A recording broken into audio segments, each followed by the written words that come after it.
Assalamualaikum warahmatullahi wabarakatuh. Nama aslinya adalah Abu Yahya Malik bin Dinar al-Basri. Ia lahir di Basra dan merupakan generasi kelima tabi'in.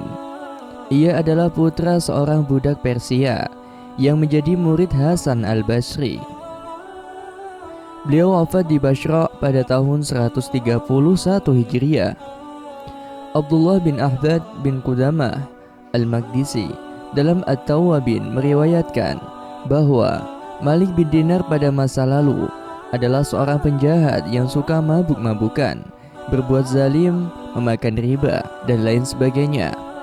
Hingga akhirnya ia bertaubat kepada Allah dan kembali kepada Allah. Ia pernah ditanya tentang kisah pertobatannya, lalu ia berkata, "Dulu saya adalah seorang polisi pemabuk. Saya kemudian membeli seorang gadis budak cantik yang melahirkan seorang putri yang sangat saya cintai. Jika dia bisa merangkak, saya lebih mencintainya. Setiap kali saya minum, di depan saya dia datang kepadaku dan menumpahkan minuman dariku. Ketika dia berumur 2 tahun, dia meninggal, maka aku sedih dengan kematiannya. Pada malam nisfu Sa'ban, yaitu malam Jumat, aku sepanjang malam mabuk dan tidak sholat maghrib. Kemudian aku tertidur dan bermimpi seolah-olah kiamat telah datang. Trompet ditiup, kuburan terbelah, semua makhluk berkumpul, dan aku salah satunya. Aku mendengar suara di belakangku, lalu aku berbalik dan melihat seekor ular besar berwarna biru hitam mengejarku dengan mulut terbuka.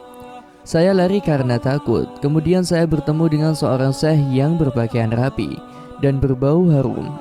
Saya menyapanya dan dia membalas salam saya. Saya berkata kepadanya, 'Wahai syekh, selamatkanlah saya dari ular. Semoga Allah menyelamatkanmu.' Syekh menangis dan berkata, 'Aku lemah, sedangkan dia lebih kuat dariku. Aku tidak bisa melawannya. Cepatlah, semoga Allah menyelamatkanmu dari ular.'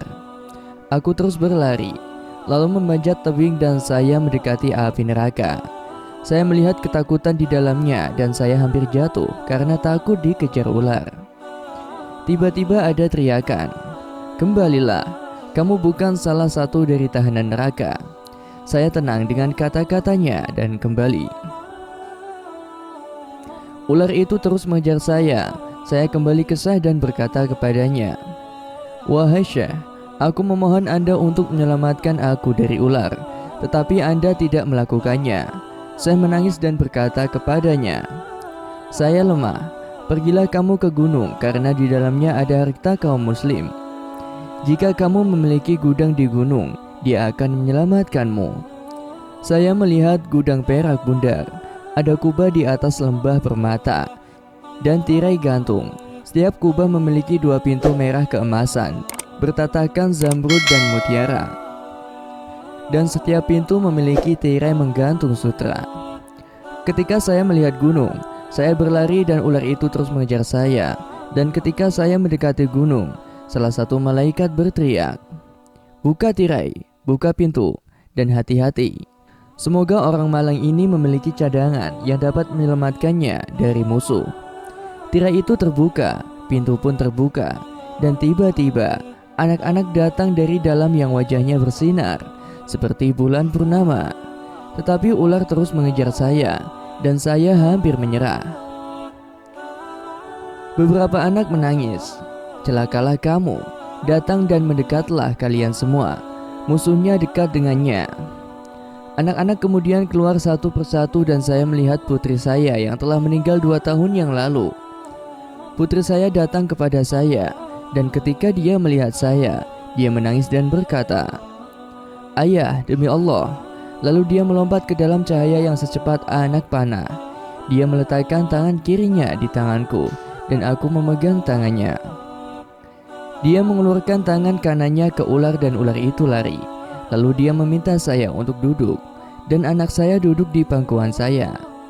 Dan dia mulai membelai janggut saya dan berkata, 'Ayah, Bukankah sudah waktunya bagi orang-orang beriman untuk tunduk mengingat kepada Allah? Saya menangis dan kemudian berkata pada anakku, "Wahai anakku, apakah kamu memahami Al-Quran?" Anakku menjawab, "Ayah, kami lebih memahaminya darimu. Ceritakanlah tentang ular yang ingin membunuhku. Lalu siapakah Syekh yang kutemui di jalan itu?" Aku tanya pada anak perempuanku. Lalu ia pun menjawab, "Ia adalah amal baikmu yang lemah, sehingga ia tidak mampu menyelamatkanmu dari perbuatan burukmu."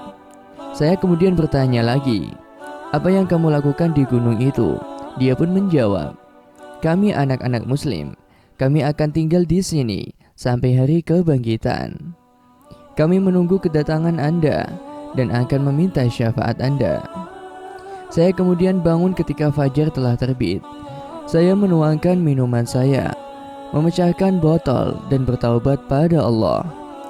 Begitulah kisah pertaubatan Malik bin Dinar hingga suatu hari ia menjadi wali Allah, sekelompok tabi'in yang ahli dalam hadis. Demikianlah kisah yang dapat saya sampaikan. Semoga bermanfaat dan bisa menginspirasi kita semua. Wallahu a'lam bishawab. Wassalamualaikum warahmatullahi wabarakatuh.